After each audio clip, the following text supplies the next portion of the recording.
কাঁচামরিচ বর্তমানে 6 থেকে 700 টাকা কেজি বিক্রি হইতেছে। একটা মরিচের মূল্য বর্তমানে 3 থেকে 5 টাকা গিয়া পড়ে।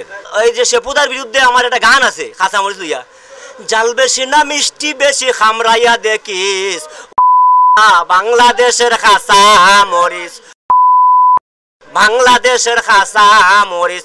কেন কইলাম জানুনি, সে বাংলাদেশের মানুষকে কটুকরি করে, হিংসা করে, নিন্দা করে। আরে বাংলাদেশের কাঁচামরিচ 1500 টাকা কেজি খাইও মানুষ, বাংলাদেশের মানুষ উদ্বস্ত আছে। আর তুই খাবইয়ে খাইতে পারস না, তুই আমার বাংলাদেশের মানুষও অপমান করস। তুই অস্ট্রেলিয়ার চাল বাংলাদেশের খাল, হ্যাঁ? তুই একবার বাংলাদেশও আইয়া আস না, আইয়া দেখস না ভাল মাইরা কাঁচামরিচ জাল খারে কয়। তুই কাঁচামরিচ বাংলাদেশে খাইতে পারে কিনা দেখা যায় একবার। কাঁচামরিচ জাল, তবে বাংলাদেশি জাল খাইয়া অদ্ভুত। 700 নয়, বাংলার মানুষের 1400 টাকা কেজি কাঁচামরিচ খাইছে। 200 টাকা কেজি খাইয়া মানুষের হাড্ডি টাইট আছে, কলজা বড় আছে। ইনশাআল্লাহ পারবো।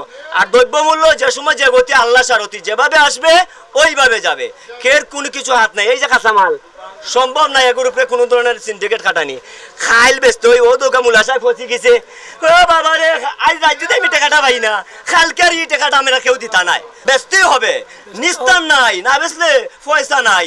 তুমি কেন সিন্ডিকেট খামাইতো নাই।